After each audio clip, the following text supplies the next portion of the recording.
우리는 살면서 수많은 목표를 세운다.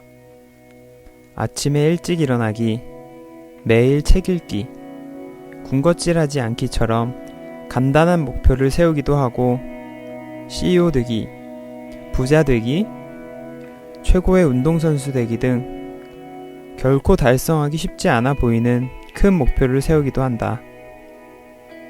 사소한 목표부터 거대한 목표까지 많은 목표를 세우지만 정작 작은 목표 하나 이뤄내지 못하는 경우도 많다. 무엇이 문제인 걸까?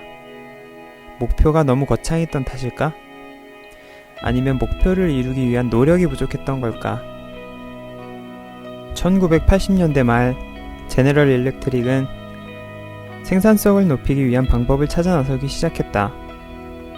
당시 GE는 미국에서 엑손이라는 회사의 뒤를 이어서 두 번째로 시가총액이 높은 기업이었다고 한다. GE는 전구부터 제트 엔진까지 거의 모든 것을 생산하는 업체였다. GE의 경영진은 GE가 성공한 이유 중에 하나가 목표 선정의 탁월함 때문이라고 했다. GE는 스마트 목표라는 시스템을 통해 분기별로 새로운 목표를 정했다. 이 목표는 구체적이어야 했고 측정 가능해야 했다. 또한 성취할 수 있어야 했고 현실적이어야 하며 시간 계획표를 철저히 따라야 했다. 쉽게 말해 목표는 현실적인 능력 범위 안에 있어야 했고 실현하기 위한 구체적인 계획이 있어야만 했다. 그렇게 스마트 목표는 GE의 문화 전체에 스며들었다. GE의 최고 경영자였던 잭 웰치는 GE 주가가 8년 만에 3배 이상 상승한 주된 이유는 바로 이 스마트 목표 덕분이라고 말했다.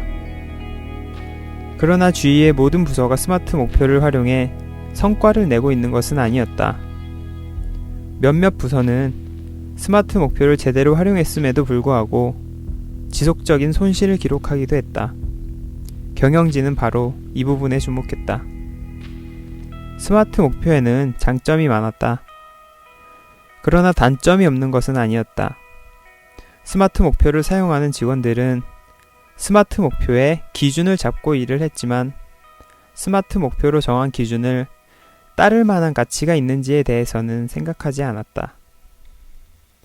스마트 목표의 치명적인 단점은 스마트 목표에만 집착할 경우 올바른 방향으로 가고 있는지에 대한 고민보다는 업무 목록에 있는 일을 끝내는 데만 집중하게 되는 경향이 있다는 것이었다.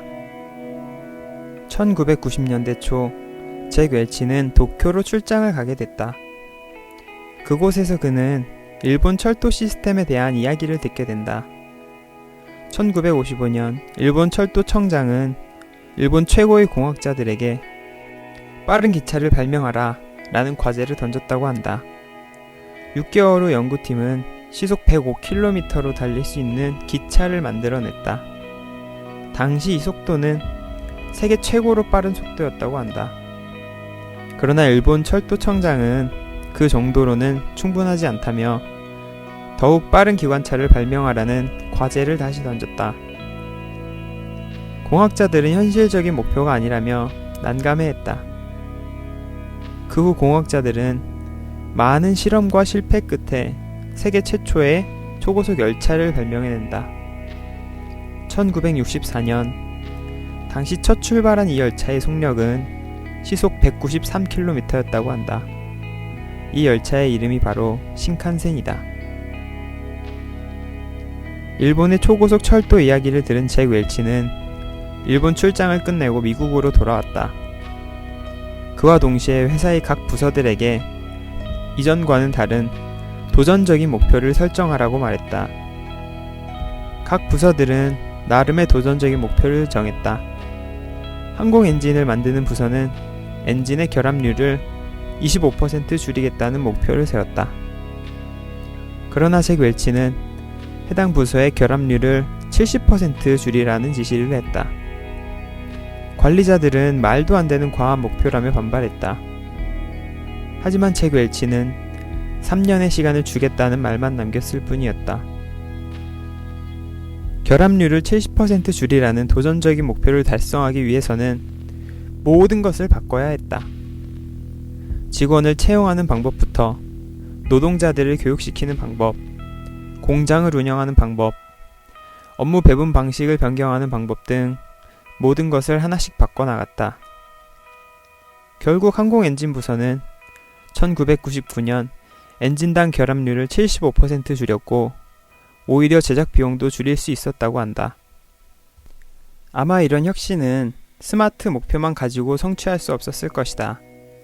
도전적인 목표를 통해 생각하는 방식을 바꾸고 일하는 방식을 효율적으로 바꿨기 때문에 가능한 일이었다. 애플이라는 기업 역시 스티브 잡스가 살아있을 당시에는 도전적인 목표를 설정하기로 유명한 회사였다. 도전적이었던 목표 덕분에 혁신 하면 애플을 떠올리는 사람들이 많았다. 그러나 도전적인 목표가 항상 혁신을 가져다 주는 것은 아니다. 너무 지나친 도전적인 목표를 세울 경우 조직원들을 공황 상태에 빠뜨릴 수 있고 사기마저 꺾어버릴 수 있는 위험이 있다. 그래서 도전적인 목표를 세울 때는 항상 스마트 목표와 병행해야 한다. 자신이 꿈꾸는 원대한 목표를 설정하고 그 목표를 달성하기 위해 필요한 단계들을 세부적으로 나열해보자. 원대한 꿈을 여러 개의 작은 목표로 쪼개면 달성하기 어려워 보이는 목표라고 하더라도 성취할 가능성이 높아진다는 것이 많은 연구 결과에서 입증되었다고 한다. 지금까지 목표 설정에 관한 이야기를 해드렸는데요. 이 이야기는 습관의 힘이라는 책을 쓴 찰스 두이그라는 작가가 1등의 습관이라는 책을 쓰면서 실은 이야기입니다. 누구나 목표를 세워본 경험은 있을 텐데요. 스스로 세운 목표를 꾸준히 달성해 나가는 사람도 있겠지만 그렇지 못한 사람도 많습니다. 매번 목표만 세우고 실천은 하지 못하는 분들이나 목표도 세우고 실천도 하지만 원하는 만큼의 성과가 나오지 않는 분들은 이 책을 꼭 한번 읽어보셨으면 좋겠습니다. 1등의 습관이라는 이 책에서는 이번 영상에서 소개해드린 목표 설정에 관한 이야기 외에도 동기부여에 관한 이야기나 집중력을 기르는 방법, 의사결정을 하는 방법, 아이디어를 떠올리는 방법, 또는 정보를 제대로 활용하는 방법 등에 대하여 많은 사례와 함께 이야기를 하고 있습니다. 제가 이 책에서 흥미롭게 읽은 부분이 바로 목표 설정에 관한 이야기와 동기부여에 관한 이야기입니다. 두 가지 다 제 일상생활에 적용을 하고 있는데요. 아직 시작한 지 얼마 되지 않아 효과가 크게 나는 것은 아니지만 시간이 지날수록 눈에 띄는 효과가 나타날 것이라 믿고 열심히 적용하고 있습니다. 삶의 의욕을 잃으신 분들께서는 이 책을 꼭 한번 읽어보셨으면 좋겠습니다. 물론 저처럼 더 나은 내일을 위해서 내 일상에 변화를 주고자 하시는 분들에게도 도움이 될 만한 책이라고 생각합니다. 그럼 오늘의 책 소개는 여기서 마치도록 할 텐데요. 다음에 또 좋은 책으로 찾아뵙도록 하겠습니다.